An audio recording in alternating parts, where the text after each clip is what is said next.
Bien. Bismillahirrahmanirrahim. Salam alaikum wa rahmatullah. Merci pour cette invitation, merci pour ce moment d'échange dense sur une journée. Donc, il y aura la conférence à 3 voix tout à l'heure et l'esprit du séminaire ce matin. Alors, si on jouait le jeu d'entrer les pieds joints dans l'esprit du séminaire, c'est-à-dire de ne pas être dans une conférence ex cathedra, où je vais tenir le micro pendant 2 heures et puis on aura une demi-heure d'échange par la suite. Je vous propose vraiment que ce soit quelque chose d'interactif, où on puisse évidemment composer, réfléchir, interagir ensemble dans la construction de la réflexion que je vous propose ce matin. Ça vous va ou pas? Je vous vois très docile et gentil, c'est très bien. Voilà. Mais donc l'idée, faites partager, avancer avec moi dans la réflexion, ça va m'aider aussi à essayer de comprendre pourquoi effectivement vous vous mobilisez un dimanche matin en pleine journée bien ensoleillée. Si vous êtes là aussi nombreux, c'est qu'il y a évidemment une volonté et une accroche par rapport à la thématique. Une thématique qui pose aujourd'hui énormément de questions et que nous allons essayer de réfléchir ensemble. Alors, la réflexion, pour moi, en tout cas, commence déjà par questionner la question qui m'a été posée. Donc, quelle relation entre sciences islamiques et sciences humaines et sociales? Point d'interrogation. Je me suis posé la question, pourquoi cette question? Et puis, le sous-point, complémentarité ou opposition? Et pourquoi on partirait de ce double scénario, l'un ou l'autre? Donc, déjà pour moi, on suppose qu'il y aurait une relation à construire et qui ne semble pas évidente. C'est très intéressant de partir déjà d'un supposé, de ce supposé-là. La deuxième des choses, c'est soit il y a une complémentarité ou une confrontation. Et ce schéma un peu binaire pose évidemment aussi pose le débat de manière assez claire. Donc, un, le débat n'est pas nouveau. Deux, il y a à sortir aujourd'hui de ce carcan de la binarité. On n'est pas l'un ou l'autre, dans un scénario ou dans un autre. Aujourd'hui, on est dans un monde qui est complexe. Le rapport au savoir est complexe. On produit énormément à travers la planète par rapport à un savoir qui est en pleine circulation, en dense circulation, des savoirs, de la pensée, des idées, etc. Donc il y a un flux immense, énorme, une imbrication de plus en plus dense des disciplines, des méthodes disciplinaires, des croisements de différents champs qui nous montrent évidemment une nouvelle manière de devoir penser les choses. On n'est plus sur un bloc monolithique d'un côté et un autre bloc monolithique de l'autre côté. Les choses sont beaucoup plus complexes que ça. On parle évidemment, vous l'entendez, pour ceux qui sont dans un cursus académique, d'interdisciplinarité, de pluridisciplinarité. On parle même de polydisciplinarité, c'est-à-dire que pour réfléchir le microphone, il faut évidemment mobiliser toute une série d'éléments de discipline pour pouvoir épuiser la définition de la discipline.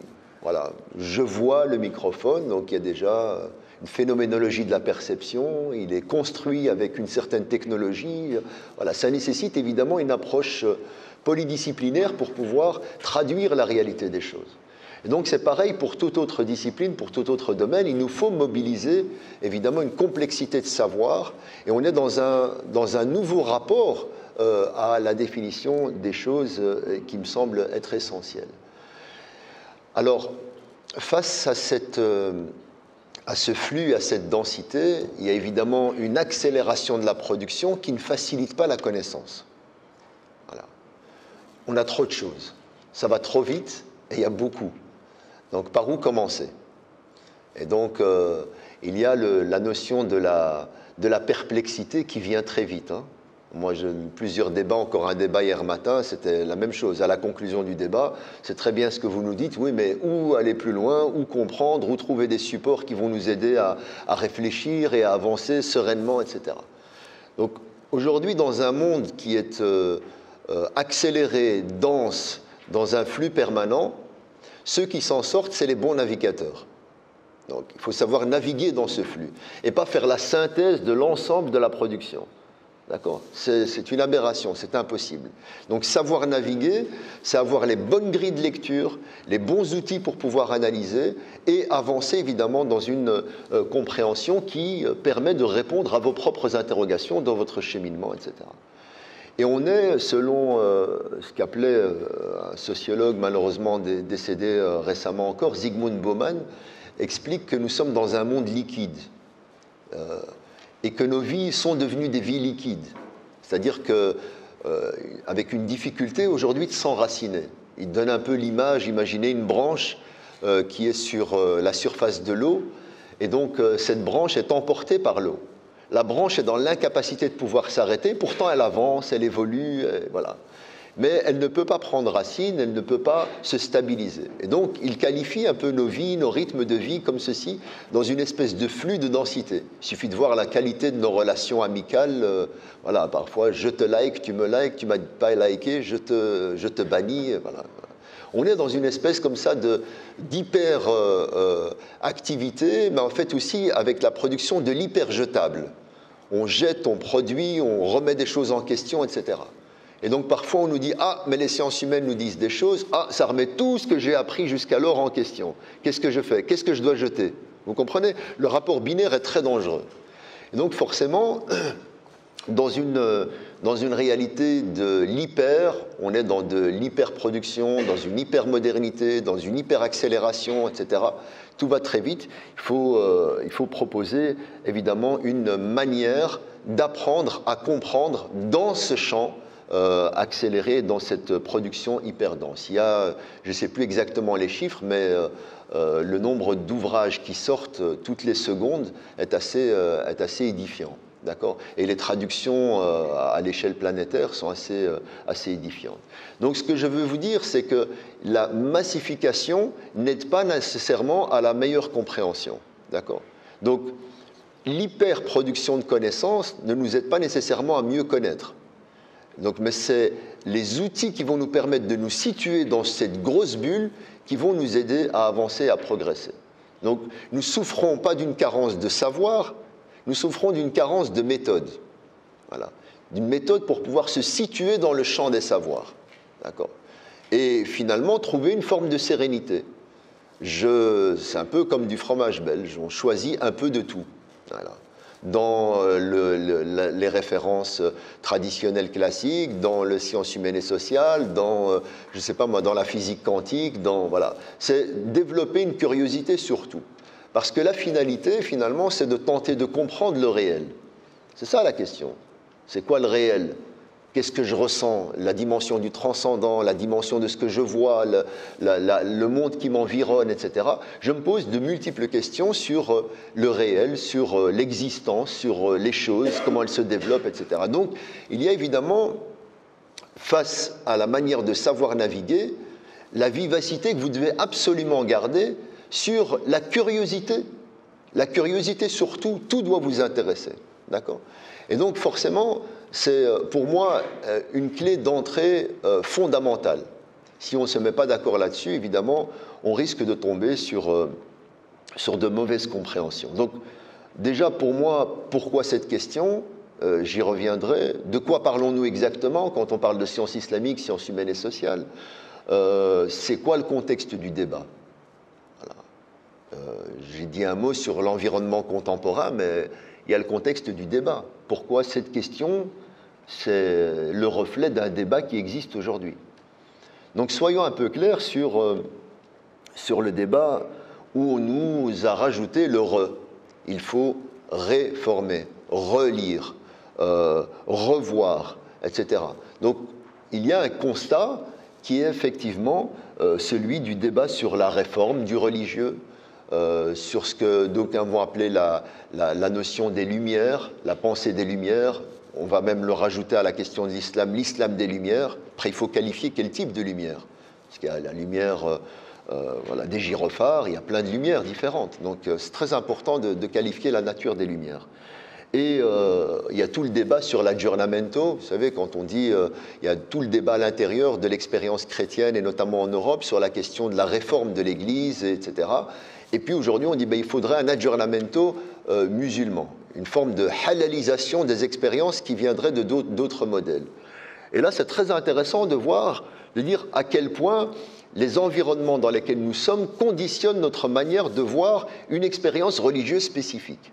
Alors, est-ce qu'il existe une méthode de réforme, de relecture, etc., qui s'imposerait à l'ensemble des religions, ou est-ce qu'il y a des spécificités, des particularités, des cheminements particuliers dans chacune des religions? Est-ce que ça va, tout le monde suit? Sinon, je ralentis, je passe autrement, je dirigise, voilà. Je peux être anthropologue ou trarbécologue, c'est vous qui... Bien. Donc, on a évidemment ici un élément fondamental sur la clarification des contextes et par quoi je suis aujourd'hui conditionné par le débat tel qu'il m'est proposé. On a une longue tradition en Europe dans le rapport au savoir et notamment dans le rapport à l'Église. Et donc, c'est très important de situer ce débat-là. Donc, l'expérience de l'humanisme qui, à un moment donné, va émerger est une forme aussi de rapport conflictuel, tendu avec l'Église et avec le champ religieux chrétien et notamment catholique dans le contexte européen. Et donc, il y a eu toute une série d'éléments qui vont découler de cela. Et forcément, aujourd'hui, il y a un débat qui semble dire il faut appliquer les mêmes recettes dans le champ islamique. D'accord. Donc ça, c'est un point qu'il faut mettre en perspective, intéressant à étudier, à analyser, etc., et de voir, est-ce qu'on prend le principe de la réforme qui est nécessaire et l'appliquer à un modèle et à une expérience religieuse particulière, en respectant évidemment le cheminement, la spécificité de la religion, etc., ou bien on fait du copier-coller. On fait du copier-coller avec les dégâts que ça peut sous-entendre, d'accord ? Avec aussi toutes les maladresses. Voilà, on va dire, il faut la réforme qu'on fait ou l'approche critique de la Bible doit se faire sur le Coran. Sauf que dans la tradition musulmane, le Coran n'est pas l'équivalent de la Bible. D'accord ? Ce n'est pas du tout le même statut. S'il y avait une comparaison, le Coran est à l'islam ce que Jésus est au christianisme. Ce n'est pas du tout le même... Donc, c'est très important de comprendre. Donc, on n'est pas sur une approche du texte en tant que tel, on est sur la maîtrise de la christologie dans la tradition chrétienne pour pouvoir faire un rapport sur une réflexion sur le Coran. Là, c'est le Dieu qui s'est fait chair au travers de l'expérience du Christ. Dans l'expérience du Coran, c'est Dieu qui s'est fait parole. Et donc, il y a une trace de la parole de Dieu qui dit... Donc, vous voyez, déjà, attention au grand bricolage et au rafistolage du copier-coller un peu à la hâte. Et on s'est compris, on sait de quoi on parle. Il suffit il n'y a qu'à, faut que... prendre les outils de ce qui a déjà été fait par ailleurs et les appliquer dans la tradition et l'expérience musulmane. Je le dis parce que ce grand chambardement qui existe aujourd'hui, il y a une sorte de cacophonie dans le paysage. C'est un élément sur lequel je reviendrai surtout cet après-midi. Je vais essayer d'une approche un peu plus socio-anthropologique des leaders religieux et des voix musulmanes qui émergent aujourd'hui, qui parlent de ces notions-là. J'en parlerai plutôt cet après-midi. Mais c'est vrai, des voix de spécialistes émergent et nous disent des choses. Je mets spécialiste avec sans guillemets et parfois entre guillemets. Ça dépend de qui on parle.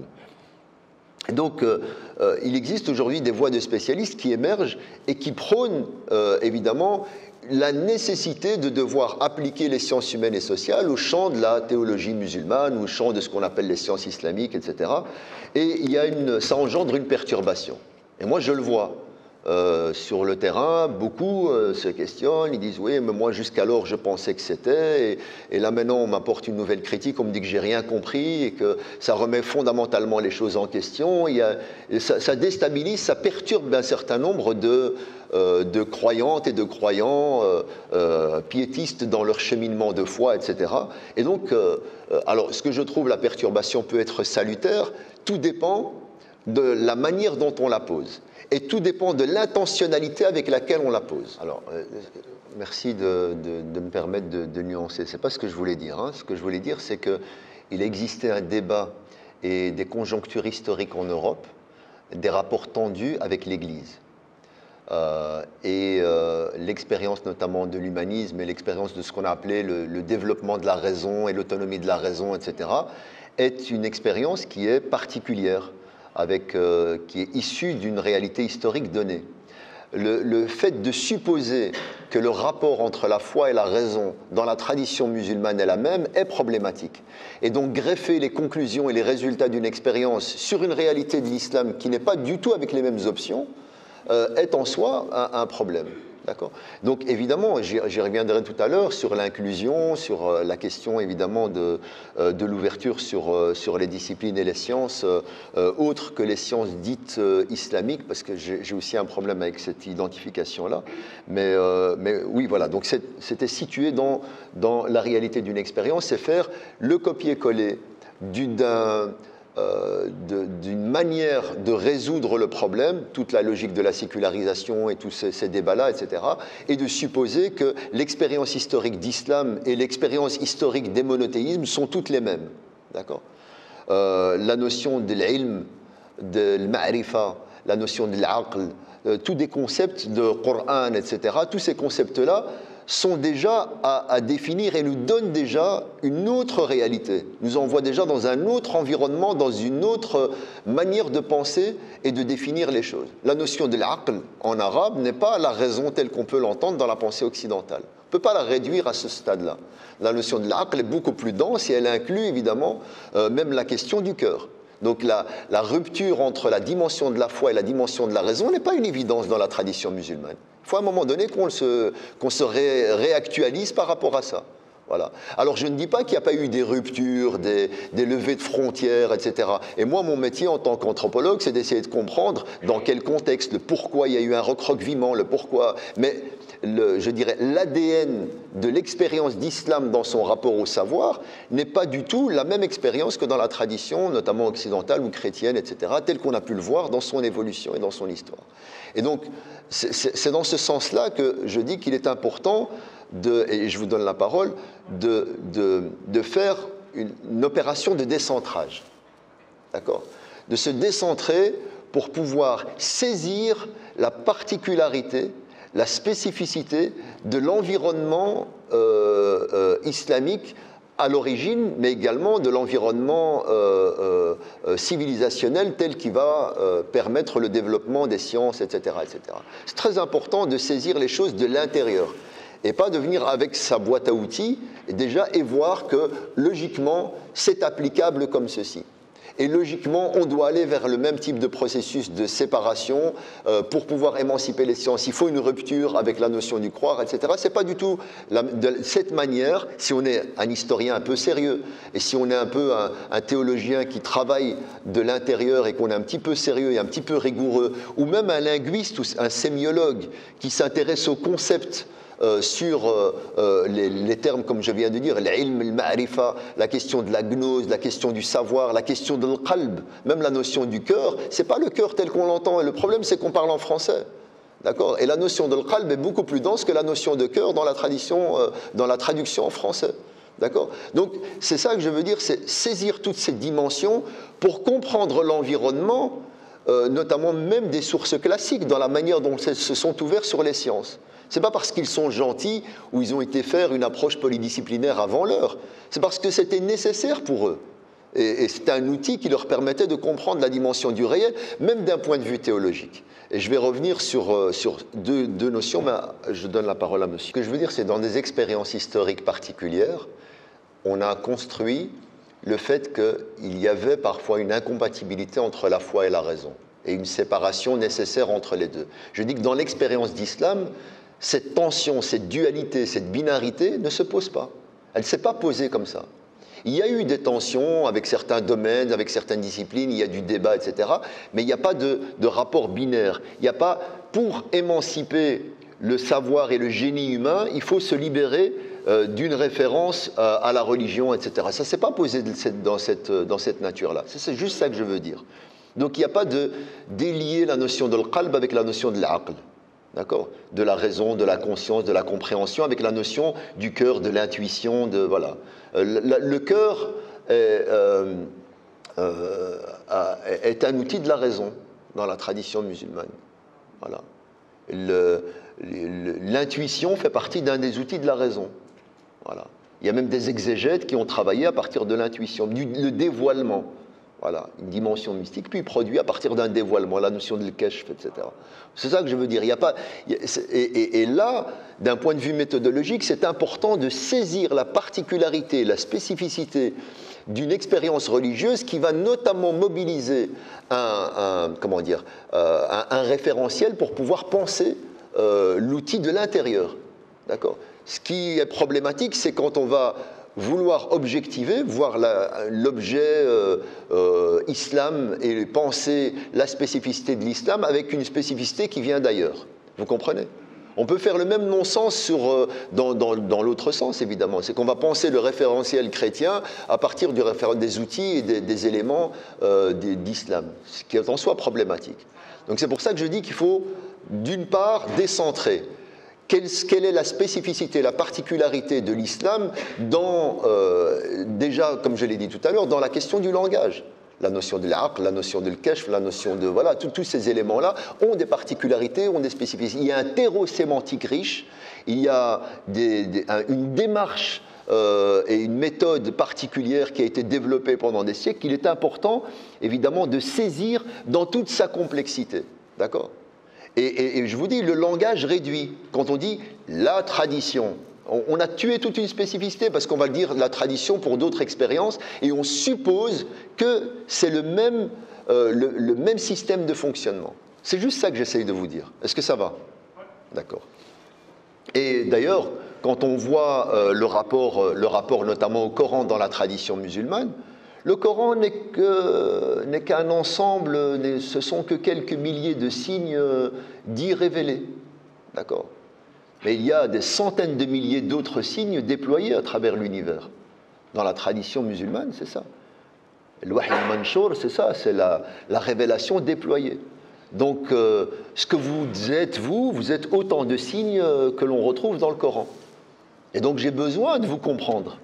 En tant que signe de Dieu, vous me dites des choses sur Dieu, d'accord ? Donc je vais mobiliser des sciences pour comprendre. Je ne vais pas mobiliser le tafsir pour vous comprendre vous, ou comprendre l'univers, ou comprendre le monde, etc. D'accord ? Donc il y a évidemment naturellement une portée à devoir comprendre l'environnement. Ici je parle d'un point de vue de l'intérieur, c'est-à-dire le croyant tel qu'il pose son regard sur le monde, tel qu'il va poser son regard sur le texte, tel qu'il va poser son regard sur la perception qu'il a du réel. La manière dont, dis-moi de quelle manière tu définis le monde, je te dirai les outils que tu vas mobiliser et développer. Donc en soi, le frein entre science islamique, c'est de la tarbécologie. Voilà. Il y a les sciences islamiques ou les outils dits des sciences, par exemple, exégétiques, oui, ce sont des outils mobilisés pour pouvoir polir, éclairer, comprendre tout un patrimoine et une référence scripturaire, notamment le Coran tel que nous l'avons hérité depuis... voilà. Et la question des sciences physiques, de la géologie, de la biologie, etc. Oui, ce sont des sciences qu'on peut appliquer avec leur méthode, leur discipline, leur autonomie, etc.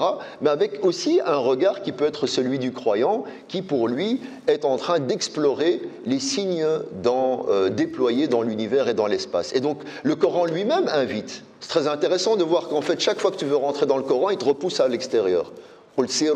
Allez de par la terre, allez observer, et dans votre nourriture, observez, et en vous-même, ne voit-il pas, etc. Il vous pousse à aller voir ailleurs. Donc tu ne vas pas aller regarder avec le simple outil de ta perception.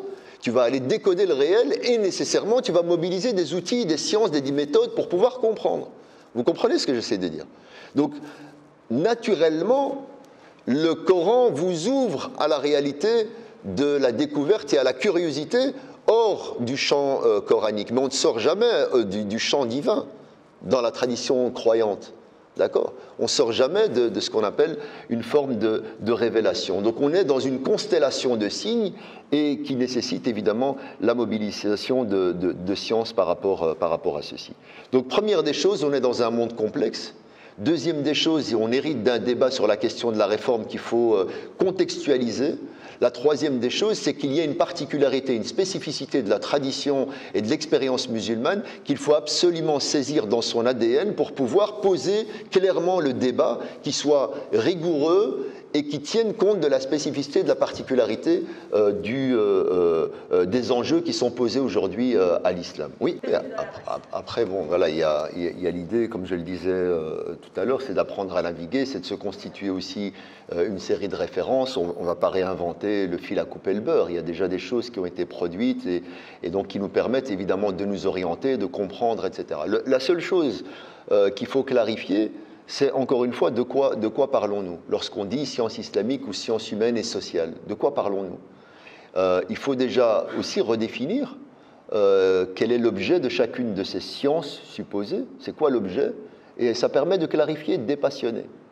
Je l'ai dit tout à l'heure, le contexte fait qu'on est dans une situation très clivante. Certains me disent, je sens que les sciences humaines et sociales vont perturber, remettre les choses à plat, décortiquer et relativiser, voire nous prendre de haut. C'est le climat, pour le dire crûment. On est dans le cadre d'un séminaire de partage et je suis prêt à entendre vos réactions et vos retours. C'est comme ça que les choses sont posées. Donc certains sont angoissés, bloquent et puis disent non, on va renforcer nos références et se poser dans... Voilà. Je trouve que cette espèce de bras de fer et cette dualité, elle est problématique de part et d'autre.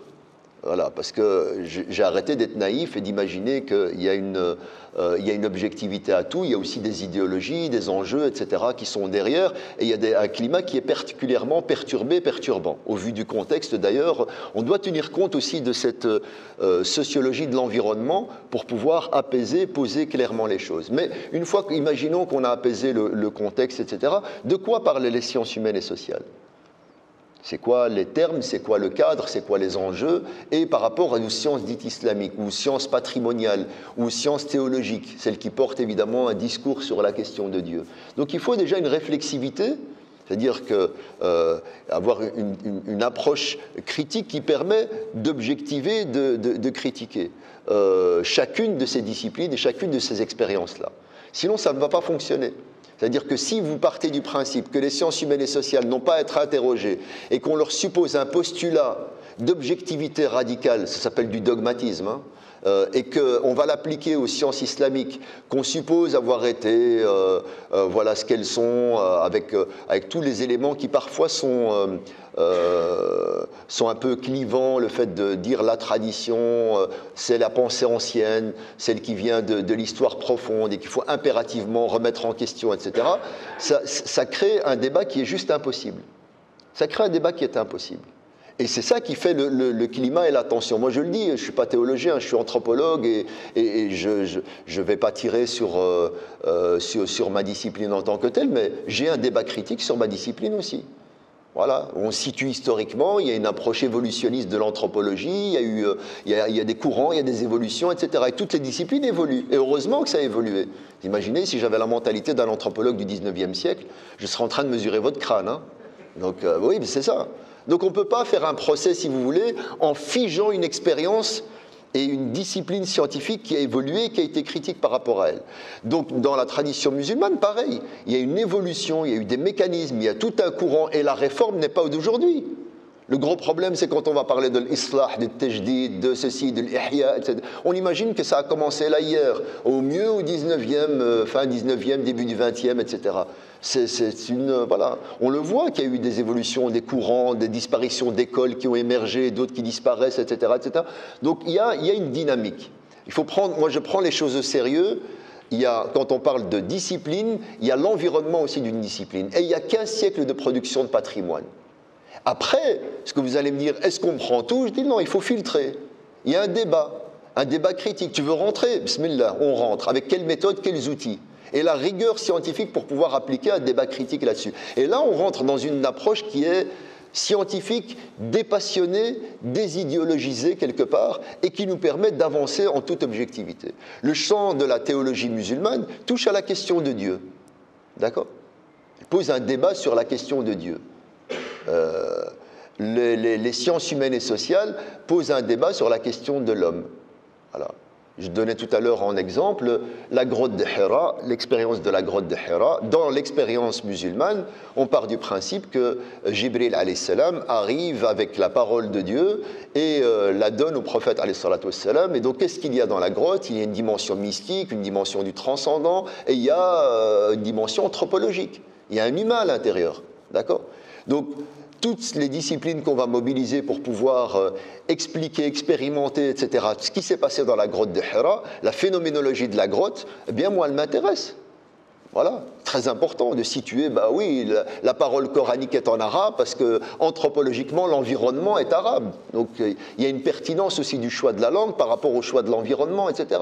Donc là, quelque part, la mobilisation d'une approche multidisciplinaire vous permet quelque part de faire le tour, comme je le disais tout à l'heure avec le microphone, de faire le tour de ce qui s'est passé dans cette question de la grotte.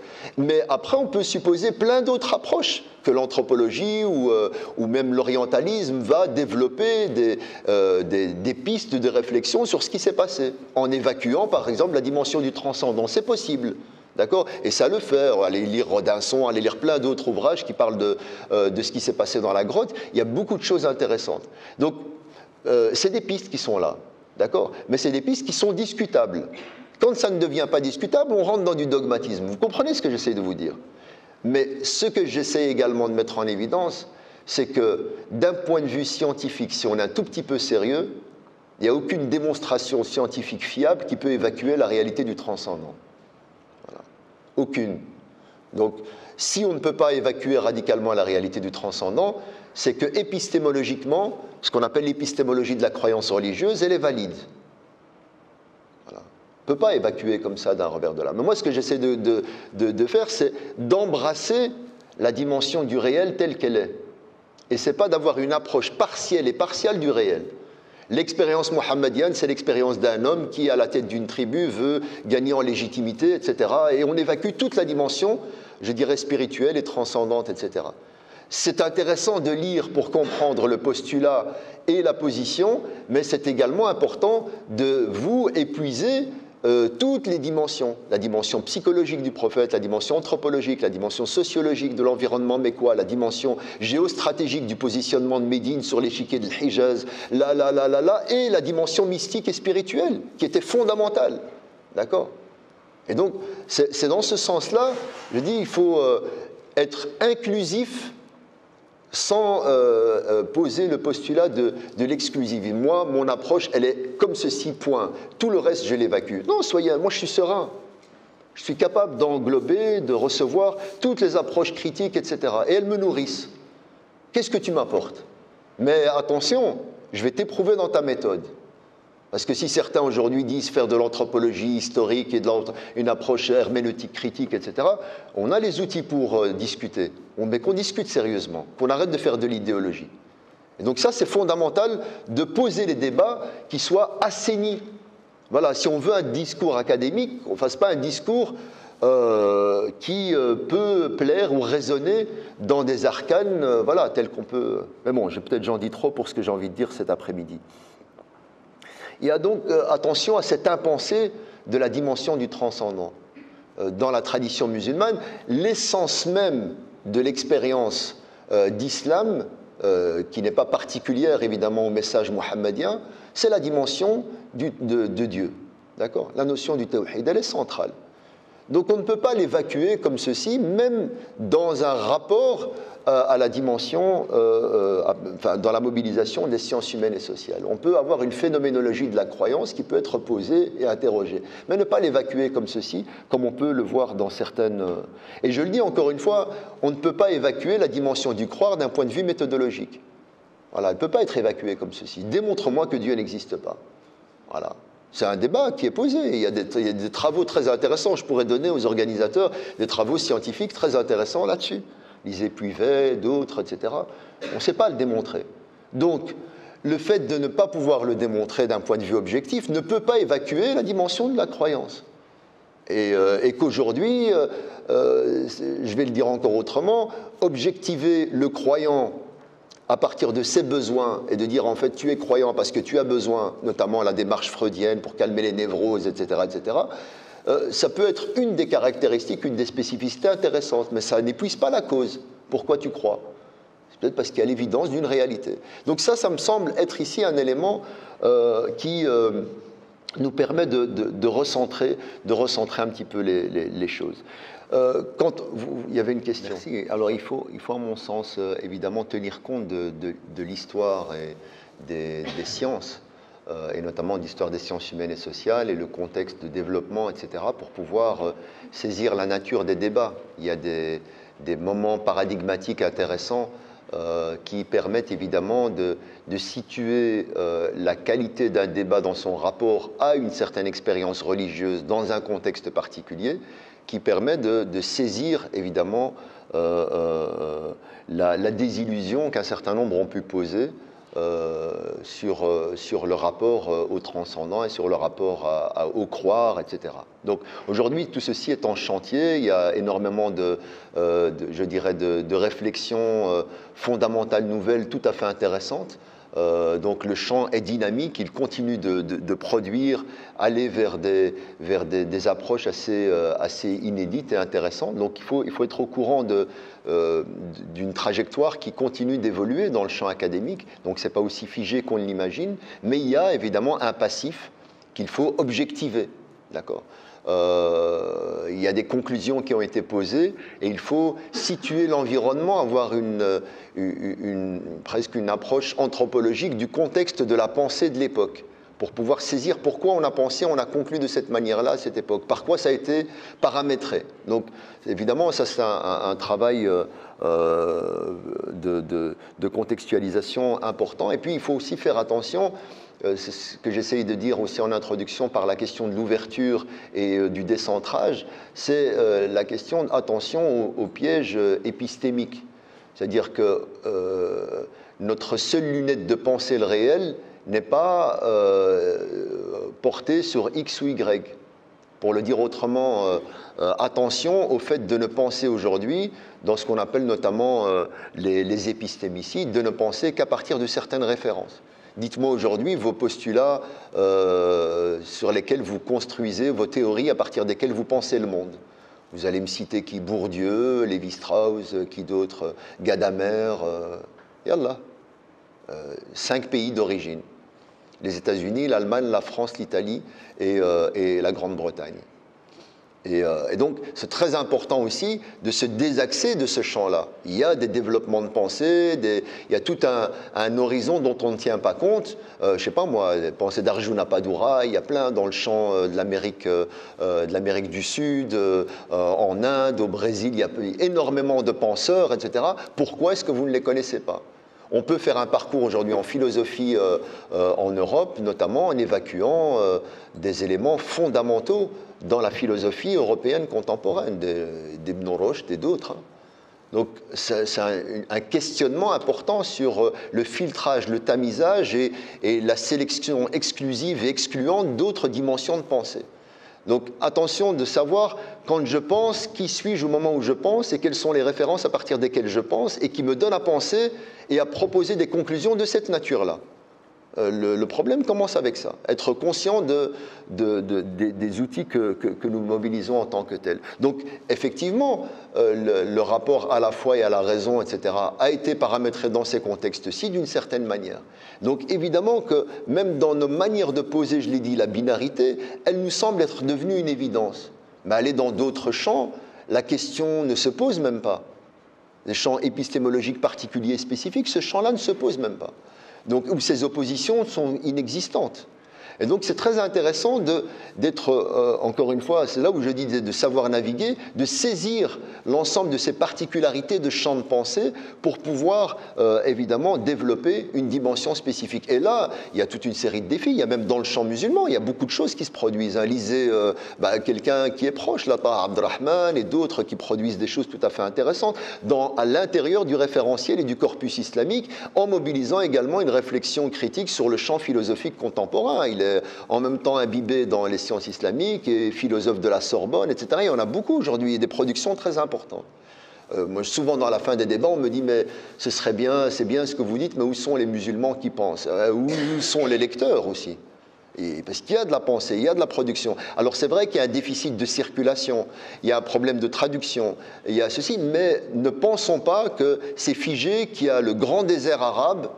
Et derrière le désert arabe, on suppose qu'il y a le désert musulman, et puis qu'il n'y a rien qui est produit. Il y a énormément de choses qui sont là, Et il faut, d'une part, s'y intéresser et en même temps saisir leurs particularités, leurs spécificités. Et même dans la démarche critique des sciences sociales contemporaines, il y a un beau travail qui me semble être intéressant à développer. Donc, un autre rapport, si vous permettez, que je me permets aussi de pointer, vous avez vu, c'est un peu technique comme mise en bouche, mais ça me semble ici nous permettre de voir un peu plus clair, que simplement d'aller dans le sens du poil et de dire des choses que l'on sait par ailleurs. Donc ici, ce n'est pas pour nous rassurer, mais c'est pour nous montrer, donner à voir comment commencer à penser sereinement ces champs-là.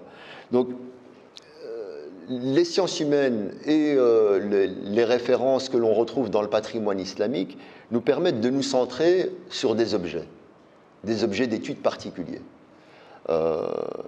Et donc, quand je vais revenir notamment aux sciences patrimoniales musulmanes, parce que là aussi, la question de l'adjectivation islamique, qu'est-ce que ça veut dire islamique? L'ulum l'islamiyya ou l'ulum shar'iyya, oui d'accord, mais qu'est-ce que ça veut dire? Donc il faut saisir aussi la particularité endogène, d'accord, et la facilité qu'on a eue parfois à la traduction en français pour qu'on sait, voilà, c'est des traductions pour dire raka'arf, hein, tu sais de quoi on parle. Voilà, mais ça fait partie du glossaire des termes que j'appelle SDF, c'est-à-dire sans définition fixe. On a convenu, on sait plus ou moins de quoi on parle, mais la rigueur nécessite à clarifier davantage à quoi cela renvoie. Donc on a un patrimoine de production de pensée, il est là. Attention à la posture anachronique, qui consiste à dire, je vous donne un exemple, on ne peut pas dire que les sciences du hadith soient une science. Pourquoi? Parce que la méthode utilisée par le Bukhari, Muslim, etc., voilà. C'est une démarche qui parfois peut être anachronique parce qu'on va supposer que la manière objective de filtrer, de canaliser, de produire un hadith et de valider son authenticité ou pas ne correspond pas aux critères notamment de la critique historique classique telle qu'on peut la voir aujourd'hui. La critique de provenance, etc., etc. Et on voit c'est une approche qui tend vers, mais on ne peut pas avoir la... Donc, première des choses, attention à l'anachronisme. Attention également au fait de ne pas tenir compte de l'évolution d'une pensée. Une pensée, c'est comme un corps vivant, ça évolue, c'est dynamique, etc. Et puis une fois que vous avez dépassé un paradigme, vous ne pouvez pas jeter le bébé avec l'eau du bain. On n'aurait pas eu Einstein si on n'avait pas eu Copernic ou Galilée, etc.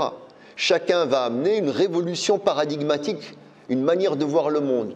C'est le soleil qui tourne autour de la Terre, ah ben non, c'est pas comme ça. La Terre est ronde, boum, révolution dans le champ de la pensée. Mais est-ce que ça relativise tous ceux qui ont produit des choses tout à fait intéressantes avec l'ancien paradigme, l'ancienne manière de penser? Non, on les situe dans l'histoire. Vous comprenez? On les situe dans l'histoire parce qu'on a un rapport à l'histoire qui est dépassionné. Moi, je n'ai pas un rapport idéologique à l'histoire pour dire, vous voyez, c'est l'expérience de takhalluf. L'arriération remonte à ça. Regardez, tel ulama, il y a tel fatwa qu'on va extirper du XIIe siècle qui nous dit ceci, etc. Ça, c'est une manière qui est belliqueuse, je trouve même hasardeuse et qui ne nous dit pas des choses très, très objectives. Donc, c'est très important de situer la dimension de l'histoire. Dis-moi à quel moment tu as pensé dans tel contexte. Et effectivement, on va voir certains ulama vont produire des choses très particulières parce qu'ils sont dans un environnement d'hostilité, d'invasion, de remise en question de leur société. Donc ils vont produire des avis, même des fatwas dans le champ du droit, qui reflètent la réalité de leur environnement. Et aujourd'hui, vous allez voir des gens, ils disent « Ah oui, tel théologien est un violent, le père du djihadisme. » Voilà, parce que ça marche beaucoup par slogan. Ah oui, pourquoi ? Parce que voilà ce qu'il a produit comme type d'avis juridique, etc., etc.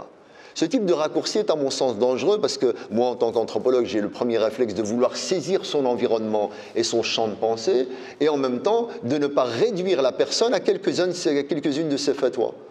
Voilà. Et d'imaginer évidemment qu'il était beaucoup plus dense et beaucoup plus riche que ça. Et ça commence très simplement par de la rigueur. D'accord ? Et la rigueur, c'est d'aller observer l'œuvre, d'aller voir l'ensemble de ce qu'il a produit. Vous comprenez? Donc ça, c'est un élément qui nous permet d'éviter les anachronismes et de saisir la dimension de l'évolution d'une pensée. Deuxième des choses, c'est des méthodes qui sont à contextualiser. Je vous donnais l'exemple de ce qui a développé les sciences du hadith, tout le champ de la compilation coranique, etc. C'est des efforts qui ont été déployés dans un contexte donné où il n'y avait pas d'outils. Il a fallu fabriquer des outils, des méthodes, des démarches et progressivement définir la structuration de la pensée dans le champ musulman. Et à partir de là, on a développé des disciplines. D'accord ? Et ça aussi, il faut absolument contextualiser le champ des méthodes. Et si aujourd'hui il y a des nouvelles méthodes pour pouvoir penser, réfléchir, déconstruire, etc., très bien, mais elles ne se font pas en sacrifiant tout le reste sur l'autel de la nouveauté. C'est une dimension qui s'imbrique, qui s'emboîte. Voilà. On rentre dans un nouveau paradigme de pensée, c'est très bien. Mais ça reste évidemment des éclairages fondamentaux intéressants à... La question des sciences dites islamiques, ou je préfère le terme de sciences patrimoniales, ou en tout cas celles qui s'intéressent à un objet particulier, des sciences théologiques, lorsqu'il s'agit d'une réflexion et d'une réflexivité sur la manière de penser la réalité de Dieu. Bon, voilà, ilm al-aqida, la science des dogmes, ou même les sciences coraniques, etc., qui nous permettent de penser la parole de Dieu, etc., ou la trace de la parole de Dieu. Voilà, il y a une manière de penser ce champ-là qui est liée à un objet spécifique. Donc vous allez me dire, est-ce qu'il y a une opposition entre sciences humaines et sociales et sciences théologiques, etc. Je dis non, les sciences humaines et sociales vont penser un objet, et les sciences dites théologiques vont penser un objet. L'objet des sciences théologiques vont penser Dieu, et l'objet des sciences humaines et sociales, ben, vous l'avez compris, c'est l'homme et l'homme en société. Voilà. Et maintenant, l'homme croyant en société ben, va m'interroger aussi sur la dimension théologique à un moment donné. Mais encore une fois, ce n'est pas une recette toute faite et un package, c'est à qui il s'applique. C'est ça le débat, à qui il s'applique. D'accord ?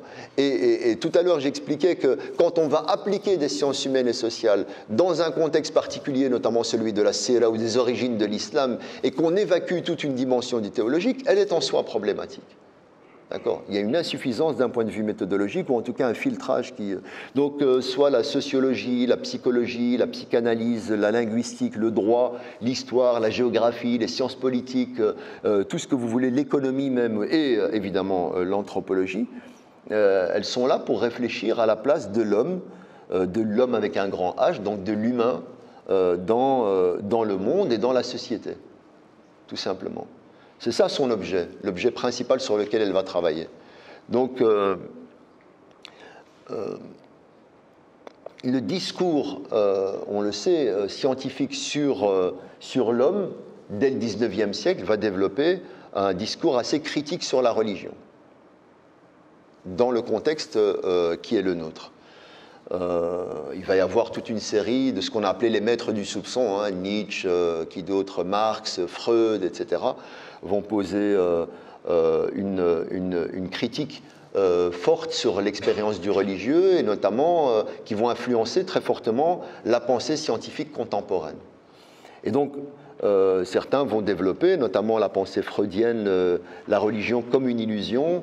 Elle est là contre le développement des névroses, etc., et pour le renforcement des pulsions, etc. Mais, donc, on a des conclusions, des productions qui sont là et qui nous disent un certain nombre de choses. Et je vous l'ai dit tout à l'heure également, le contexte, le rapport, la relation avec l'Église, qui était particulièrement conflictuelle. Pour libérer une pensée, il fallait se détacher de l'expérience du religieux.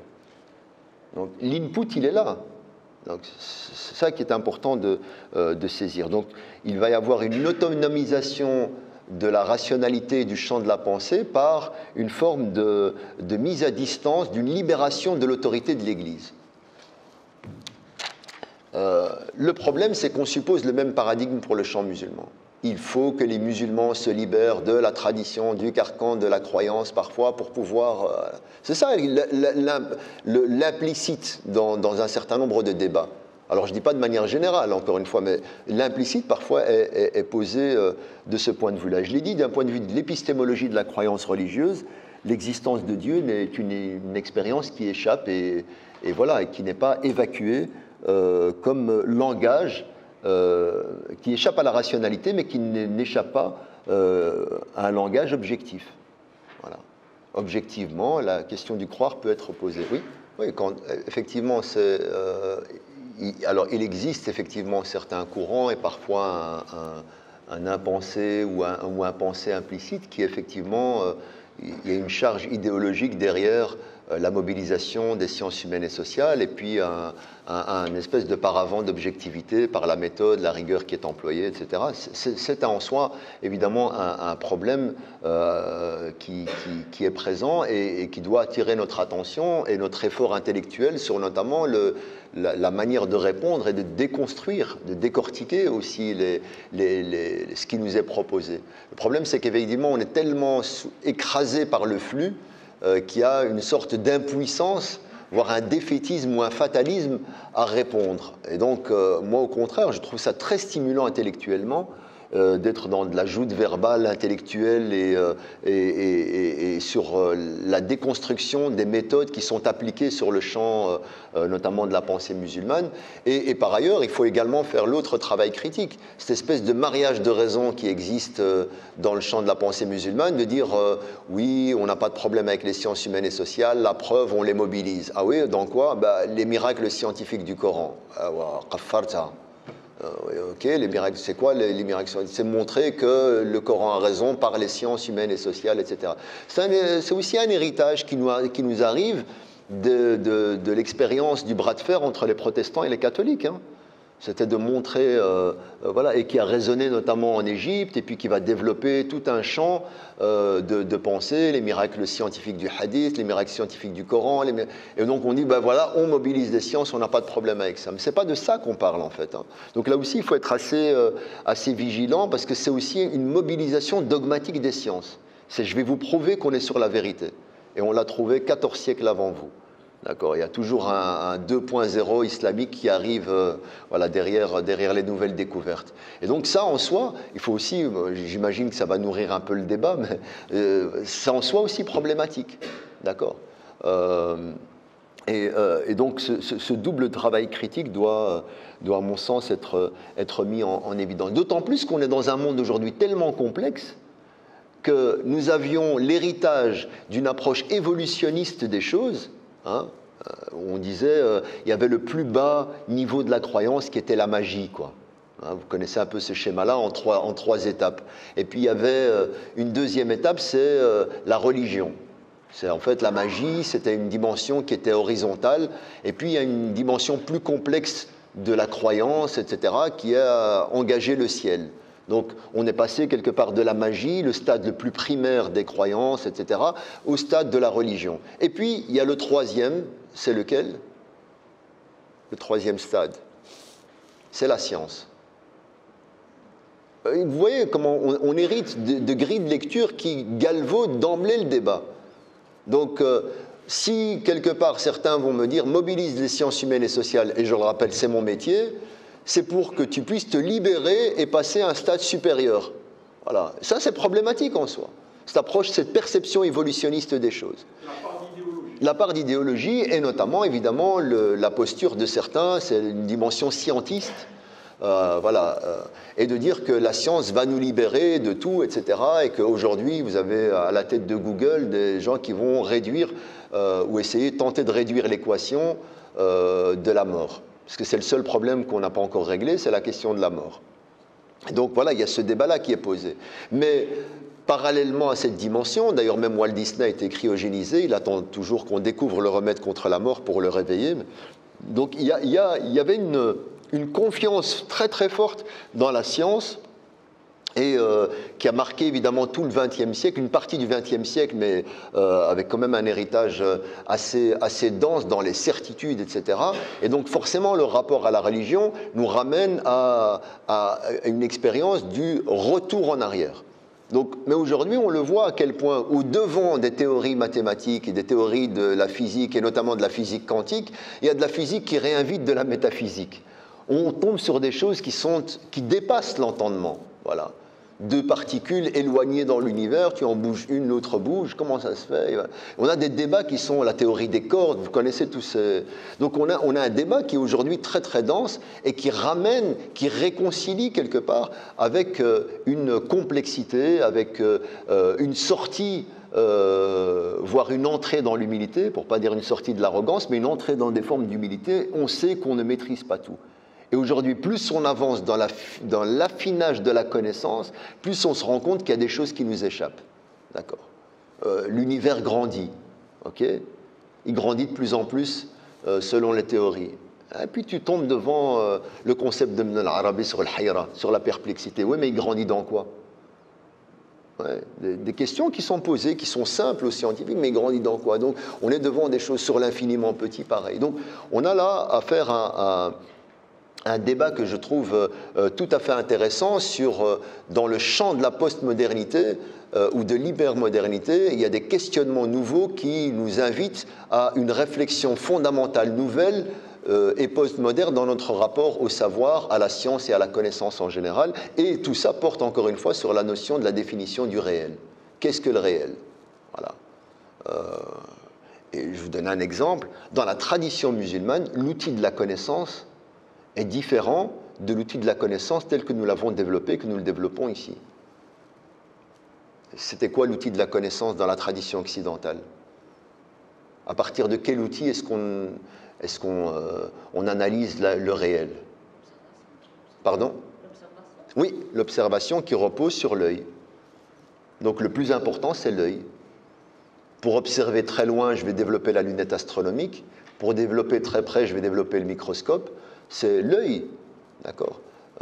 L'œil de la connaissance, on parle du troisième œil, voilà.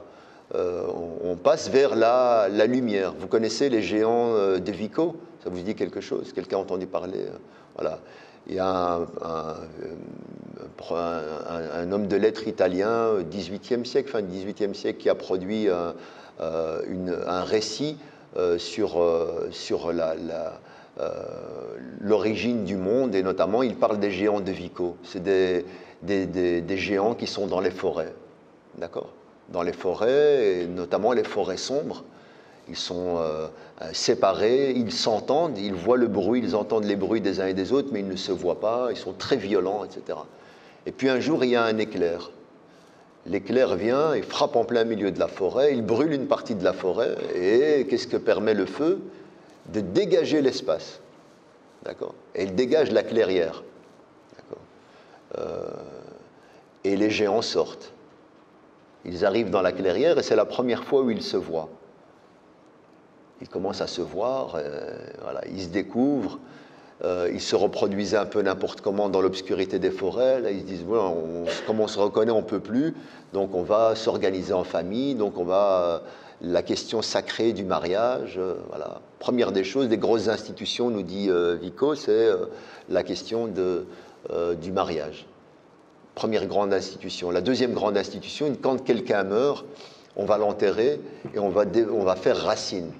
Là où l'arbre a été déraciné, on va mettre l'arbre généalogique. Donc deuxième grande institution, la filiation, l'origine, etc. Et puis, c'est quoi la grande gifle des géants de Vico? C'est qu'ils découvrent qu'il y a un ciel. Voilà, le ciel bleu. Et donc, ils commencent à observer au-delà de... Voilà. Et d'où l'idée de l'œil, l'espèce de cyclone, vous voyez, le cyclope, etc., la question de la clairière, etc., repose là-dessus. Et donc, grâce à quoi tout ça? Grâce à un orage, grâce à une lumière étincelante, la philosophie des lumières, etc. C'est ça l'idée de cette fulgurance, d'accord? Donc, on a un héritage qui nous montre que l'œil est très important. Et à partir de là, l'œil est l'outil de la connaissance et du savoir. C'est pour ça qu'on est même dans une civilisation iconique, dans une civilisation de l'image. Vous tombez sur des gens qui ont des formules inconscientes. Il va te dire, moi je dois voir pour croire. Vous comprenez? Parce que pour lui, le support qui va lui permettre d'être convaincu de la réalité d'une chose, c'est une fois qu'il l'a épuisé par la vue. D'accord? Donc l'observation ouvre sur l'image. Une vision iconique des choses. J'ai besoin d'une image pour voir, pour être confirmé. Là, je dois montrer. Donc, mathématiquement, je vais faire des démonstrations. D'accord? Ouais, tout repose sur l'idée de déployer l'image de la réalité. Or, maintenant, on sait qu'avec la phénoménologie de la perception, qu'est-ce qu'on voit? Est-ce que la bouteille est une bouteille? Bon, on ne va pas rentrer là-dedans. Mais dans la tradition musulmane, l'input de la connaissance ne repose pas sur la vue. Il repose sur quoi? Exactement. Il repose sur l'oreille, l'ouïe. D'accord? Et donc, ça, d'où la pertinence du rapport à la parole coranique. Le Coran, le an qui signifie la permanence, ce qui est rassemblé pour faire du sens en permanence, mais ce qui est également, qui nécessite une récitation permanente. D'accord? C'est pour ça que c'est très important quand on dit « moi j'ai lu le Coran », mais il faut le lire à haute voix parce que c'est pertinent pour l'oreille. La musicalité coranique a une fonction qui nécessite évidemment aussi une forme de méditation importante pour approfondir et gagner en connaissance. Sinon, si on a plus de 6000 versets du Coran, pourquoi est-ce qu'on répète 5 fois par jour, 17 fois par jour, Surat al-Fatiha, dans les prières rituelles? Pourquoi? Si ce n'est pas pour que cette espèce de ruminage permanent vous invite à une pénétration plus profonde chaque jour de votre vie. Donc là, la structure de la Fatiha est très intéressante. Donc là, l'outil de l'ouïe est fondamental. Et donc, la question de la langue, la question de la rigueur, quand on fait de l'herméneutique coranique, je suis désolé, il faut maîtriser au moins la langue arabe. Si on est un latiniste sérieux, on a le latin. Si on fait du grec, on maîtrise le grec. C'est la moindre des choses pour être pris un peu au sérieux. Or, pourtant, on voit qu'il y a pas mal de... Bref, c'est open bar pour certains. Et donc, on a ici une rigueur qui est fondamentale. Pourquoi? Parce que l'ouïe, la vue ouvre sur l'image et l'ouïe ouvre sur l'imaginaire. Elle ouvre sur l'imaginaire. Et l'imaginaire est beaucoup plus puissant que l'image, ici, d'un point de vue symbolique. Parce que vous n'épuisez pas le sens. Vous avez le champ de la pensée qui est beaucoup plus riche qu'une image qui est figée. D'accord? Et donc le champ de l'imaginaire va me permettre évidemment déjà d'emblée, si j'ai saisi d'un point de vue épistémologique l'outil de la connaissance principale dans la tradition musulmane, notamment pour lire le Coran, j'ai déjà un autre rapport aux choses. D'accord? Mais quand je vais faire un travail rigoureux sur le Coran, je vais prendre le Coran, le texte. Alors, dans tel chapitre, et je vais mettre du stabilo, je vais expliquer l'équilibre entre tel et tel verset, à quoi ça renvoie, etc. Mais mon rapport est déjà différent. Et donc, les outils que je vais mobiliser doivent être fondamentalement différents. D'accord? Et à partir de là, proposer, stimuler et aller vers un éclairage somme toute différent. Le langage coranique est donc un langage qui nous permet de construire une réalité, mais qui nourrit également un imaginaire, qui nous donne évidemment à voir et à penser. Est-ce que ça va ou pas? Si vous êtes fatigué, moi j'arrête, hein, c'est kiff-kiff. Donc on a ici un élément, encore une fois, essentiel. Ça c'est un simple exemple. L'outil principal dans la tradition occidentale pour l'observation, c'est la vue. L'outil principal dans la tradition musulmane pour l'observation, c'est l'ouïe. La vue, je récapitule, la vue ouvre sur l'image, l'ouïe ouvre sur l'imaginaire.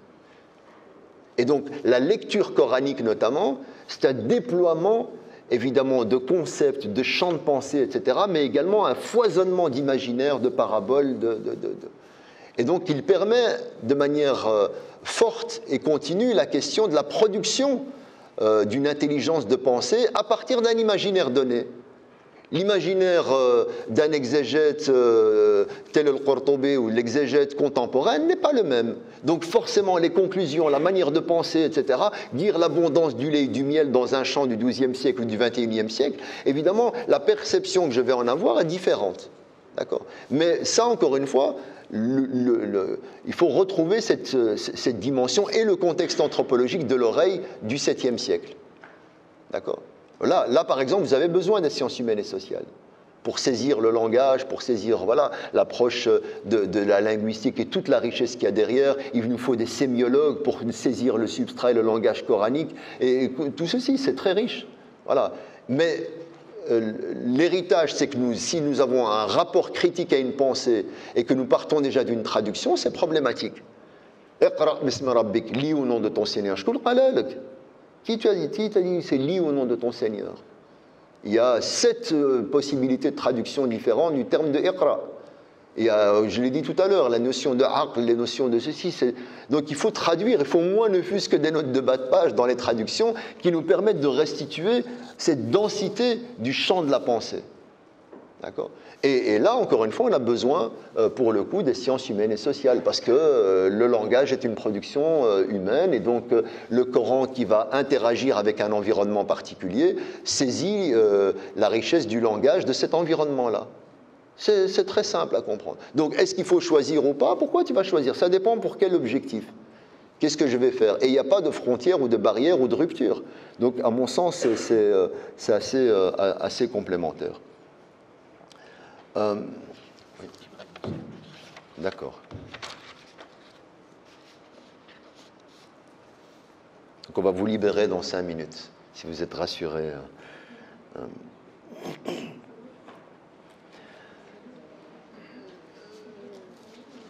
Est-ce que ça va pour tout le monde? Oui, 5 minutes. Bien. Donc, on a évidemment, si on prend les sciences qui renvoient à une dimension liée à la question de la charia ou à la question de Dieu dans la tradition musulmane, on a évidemment une dimension qui nous renvoie aussi à l'humain. Qui reçoit le Coran? Un être humain. Dans quel environnement? Dans un environnement d'humain. Donc, il est important de saisir l'humain en tant que tel, mais également de saisir que l'humain, dans un environnement donné, a besoin du monde extérieur, déjà rien que pour se nourrir. D'ailleurs, le Coran nous parle de la nourriture. Donc, forcément, tu vas saisir le monde. Donc là, il faut des sciences humaines et sociales qui vont s'intéresser à ça. Et puis, l'humain interagit dans sa société et il interagit dans l'histoire parce qu'il vieillit. Donc, il mange, il se marie, il vieillit, il meurt. Et donc, tout ça, ça nécessite évidemment une prise en compte. Et il laisse des traces. Donc, l'archéologie, il va laisser des traces écrites, la codicologie, toutes ces sciences-là ne sont pas problématiques. Évidemment, elles ne sont pas problématiques. Elles sont même utiles et elles densifient notre connaissance des temps d'origine. Voilà. Et nous permettent d'avoir un débat critique, de relativiser un certain nombre de conclusions qu'on a posées, etc., etc. Et elles servent ici le postulat pas d'un camp ou d'un autre, c'est le postulat de la vérité. Parce que toute science, en final, tente de donner une définition la plus objective du réel. Et donc, c'est de poser un débat sur une vérité, quelque part. Dire, voilà ce que je pense, avec l'ensemble des conclusions que nous avons telle et telle évidence et telle réalité. Donc, moi, voilà comment je vois les choses. Personnellement, et j'assume ma subjectivité. Donc le champ de la croyance on ne peut pas l'évacuer objectivement, et le champ des sciences humaines et sociales est une réalité. Donc forcément, moi je vais mobiliser toutes les sciences qui vont me permettre de nourrir et d'avoir une réponse claire et objective. Marhaba. Mais comme vous l'avez dit tout à l'heure, en étant également vigilant sur les enfermements, les cloisonnements, le côté rigide de certains, et sur le côté donneur de leçons, idéologue, etc., envahissement, etc., d'autres. Il faut être, voilà. Et c'est à vous à faire le tri et à être objectif là-dessus. Après, on peut se poser la question aussi, on est entre nous, et voilà, qu'est-ce que nous produisons comme connaissance pour pouvoir comprendre ces enjeux-là? J'ai envie de vous dire combien de livres vous lisez par an, déjà. Peu importe, hein, même du Marc Lévy. Je me fais violence, mais j'assume. Oui, littéralement, c'est la compréhension. La compréhension de quelque chose. Donc évidemment, la compréhension du fonctionnement biologique du corps humain est un fiqh du corps humain. Oui, bien sûr. Pas de problème. Mais je peux le dire sur le plan étymologique, mais je ne vais pas le dire sur le plan identitaire. C'est-à-dire pour pouvoir islamiser la biologie.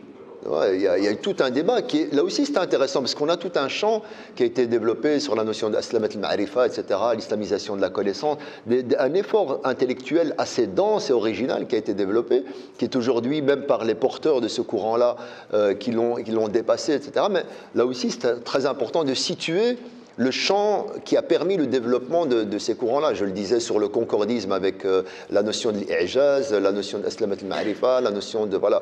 Et là, il faut faire attention avec ceci, parce que nous sommes, à mon sens, dans un champ qui n'est pas ni à être arabisé, ni à être islamisé.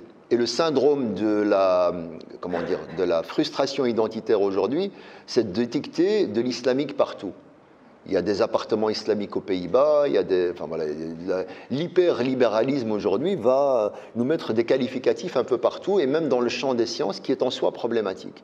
Et à mon sens, le développement des sciences, c'est pour ça que je ne dis pas islamique pour pas les reclure au champ exclusif du religieux, le fiqh en tant que tel a mobilisé des sciences notamment même philosophiques, la nécessité de la logique pour comprendre l'argumentation de fiqh. Allez lire Al-Ghazali, ce qu'il dit dans l'introduction sur ses ouvrages du fiqh, notamment par rapport à ça. Et donc ça n'a jamais été une cloison. Il y a eu des débats sur la mobilisation de la philosophie et de l'approche spéculative sur le champ théologique. Dans la tradition musulmane, il y a eu des tensions, des tahafut, etc. Et même là, certains vont dans une espèce d'endormissement et parfois de débat réducteur, dire que c'est un débat pour ou contre la philosophie. Mais ça n'a rien à voir. C'est pour ou contre la mobilisation du champ philosophique dans telle discipline pour pouvoir penser la référence à Dieu. C'était ça un peu le débat et la tension intellectuelle et argument contre argument qui a été posé. Donc, mais attention à l'islamisation et à une forme aujourd'hui aussi d'ethnicisation. Il n'y a pas de clôture, de balisage. Elles ne sont que dans notre champ de pensée. Il y a un droit musulman qui est là, qui a référé à une certaine méthode, à une certaine rigueur et qui a été inclusif d'un certain patrimoine. Et pour moi, je ne vois pas l'enfermement. C'est comme, je l'ai dit, dans la physique quantique qui va mobiliser pour moi de la métaphysique, je ne vois pas l'aberration. Ça peut être tout à fait intéressant d'observer et de voir ceci. Donc, moi, je n'ai pas de frontières. J'ai simplement un intérêt sur une méthode et sur un objet. Est-ce que c'est pertinent de mobiliser ça là ou pas? Oui ou non? Et là, je serais d'accord. Parce que Dieu n'est pas musulman. Dieu est universel. Il est à ne pas enfermer, je dis que dans la définition qu'on a, nous, du musulman, dans l'enfermement, le prophète de l'islam n'est pas arabe. Il était arabe, mais il n'est pas pour les arabes. Le Coran n'est pas pour les musulmans. Le Coran est pour tout le monde, même s'il est en arabe, etc. Mais c'est important de rappeler la mise sous cloche dans une certaine culture religieuse qui nous empêche de voir et qui nous enferme aussi dans des cloisonnements de pensée. D'accord? C'est de part et d'autre. Hein. J'ai été critique en introduction sur l'autre champ, mais aussi à l'intérieur du référentiel islamique. Attention aux enfermements. Les sciences islamiques, ça veut dire qu'on a un courant de pensée qui est épuisé, qui est figé, qui est fermé. Et ça, c'est une illusion de ceux qui ne connaissent pas. Voilà. Hier, dans un débat, elle me disait, moi j'ai entendu des gens qui critiquent le Bukhari, mais qu'est-ce qu'on va devenir? Elle était désespérée, Mskina. Je dis, t'bet, accroche-toi. En quoi le débat critique qui peut être posé remet en question le champ de ta foi, remet de l'ordre dans le classement des ordres de pensée, des ordres du croire. En quoi ça ébranle ta foi? D'accord? Maintenant, après, on va s'interroger sur l'objet, sur les conclusions qui ont été produites par les uns et les autres, etc.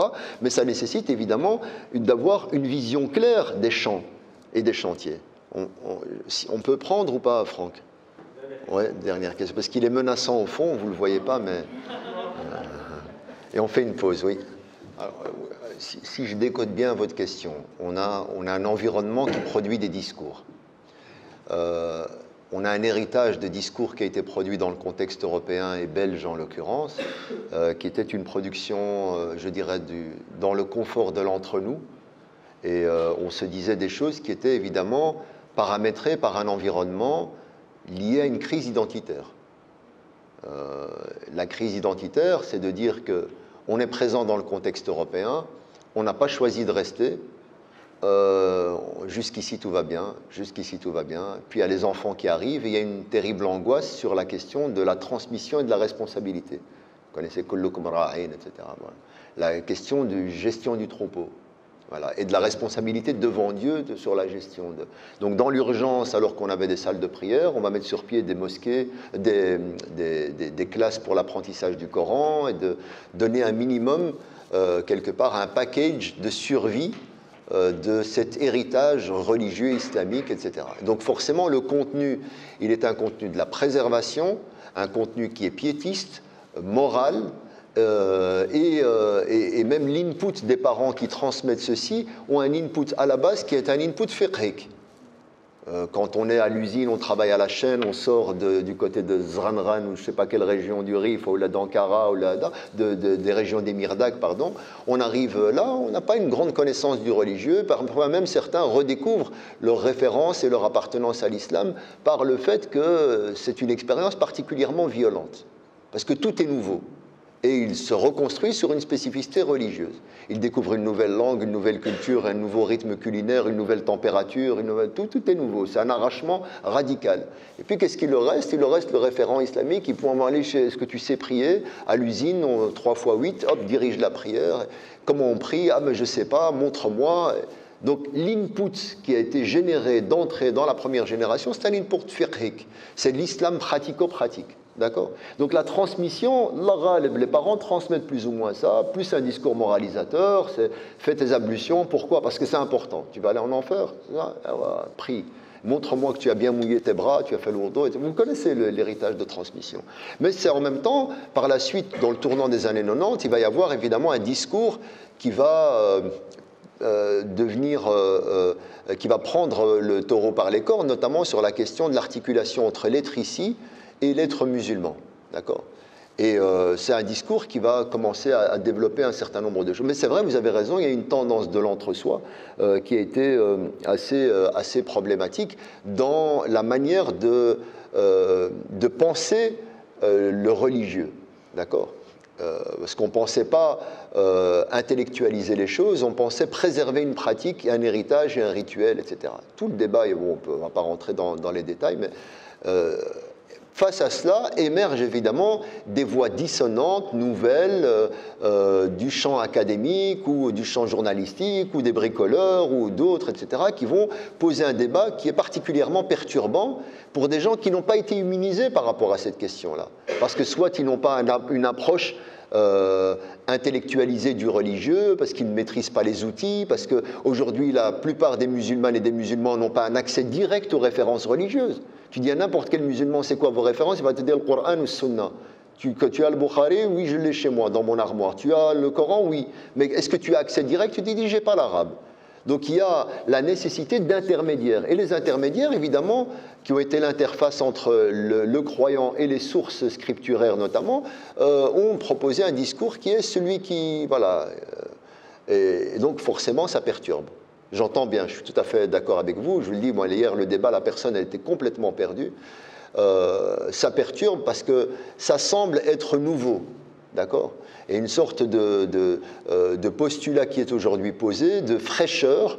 C'est en fait un discours qui est assez vieux pour ceux qui ont travaillé sur le champ, mais voilà, ça semble, dans des vêtements neufs, avoir une certaine vitalité qui pose des questionnements et qui parfois désarçonne. Moi, ce qui me perturbe, c'est le fait que ça perturbe les gens dans leur expérience de foi. Tu dis, avec une remarque philosophique dense du wakwaka ibadallah, ça repose sur rien, l'expérience de la croyance, tu dis. C'est comme l'expérience du foulard. Certaines personnes vont te dire que moi, tout mon foulard, c'est ma foi, etc. Ah oui, c'est pas ta foi. L'expérience, voilà, ça fait partie d'une expérience et d'une certaine référence, etc. Mais toute ta foi ne repose pas là-dessus. Vous voyez, une forme d'essentialisation ou de fusion, voire de confusion des ordres. Mon rapport à Dieu dépend de la manière dont je vais penser telle ou telle référence, ou la manière dont je vais définir tel ou tel vêtement, ou tel penseur dans la tradition musulmane. C'est très problématique. Il faut là une séparation des magistères, à mon sens. C'est la question de la foi, et d'ailleurs la aqida, le sens même de faire un nœud, d'enfermer quelque chose, c'est le minimum non négociable. Et puis après, tout le reste peut être discuté, etc. Il n'y a aucun problème. Mais le fait que ça perturbe jusqu'au fondement de la croyance, là, à mon sens, il y a un discours urgent à développer pour clarifier, remettre un petit peu les choses en ordre, etc. Et moi, je le dis, ces discours-là sont les bienvenus. Moi, je les prends. Je les prends dans ma capacité de pousser l'autre à la réflexivité, dans ma capacité de développer un champ critique. Et ouais, quand tu me dis Alhamdulillah Rabbil Alamin, c'est le Seigneur des tribus, il faut être un peu sérieux d'un point de vue de la langue. Voilà, c'est tout. Oui, mais d'accord, mais c'est parce qu'il y a du chabisme qui est relayé, et il y en a plein qui s'en font les porte-voix. Il faut absolument respecter la production et le postulat intellectuel qui a été développé et qui nous donne des conclusions et qui sont soumis à la discussion. Il ne faut pas le prendre comme une agressivité ou comme un dogmatisme qui s'impose à nous. C'est une voix qui est là, elle est présente, et il faut discuter, rentrer dans le débat, dans le champ académique. D'un point de vue de spécialiste de la langue, montre-moi, et en prenant en compte, moi je suis philologue à la base, hein, donc dans le champ des langues sémitiques, que ce soit dans l'hébreu, dans l'akkadien, dans le truc, ou montre-moi où alamin renvoie à tribu. Voilà. Mais elle a un postulat de base qui est intéressant. Et moi, je respecte ce qu'elle produit parce qu'elle annonce clairement la couleur. Dès le départ, dès les premières lignes, l'histoire est laïque. Là, et voilà, il y a des postures et des positionnements qui sont là. Et on évacue, là, pour le coup, clairement, la dimension du transcendant. Et on va rationaliser l'approche et comment dire, en épuisant toute une expérience dans le seul substrat historico-anthropologique. Mais c'est un postulat. Mais ça ne veut pas dire que, parce que nous ne sommes pas d'accord sur le point de démarrage, tout ce qui est produit est à rejeter. Il y a des choses qui peuvent être intéressantes. Tu dis, ah mais tiens, ça c'est éclairant, ça m'intéresse. Bon, là je ne prends pas, mais ça c'est ça, cette capacité. Aujourd'hui, il y a une insuffisance, une carence. Il faudrait que les mosquées, les espaces comme ceux-ci aujourd'hui, développent une démocratisation de l'accès à ces lectures-là, de la lecture du Ricoeur, de Gadamer, de Harkoun, de tout ceci, et d'outiller les gens à comprendre. Et voilà, et donc de rentrer plus objectivement dans le débat, sans nécessairement que ça touche, à mon sens, à une dimension de foi, parce que là, il y a une vraie remise en question à avoir. Parce que même, je vais même dire, oublions ces lectures-là, et puis je m'arrête, Franck, promis. Voilà, quand il tient sa barbe comme ça, c'est menaçant.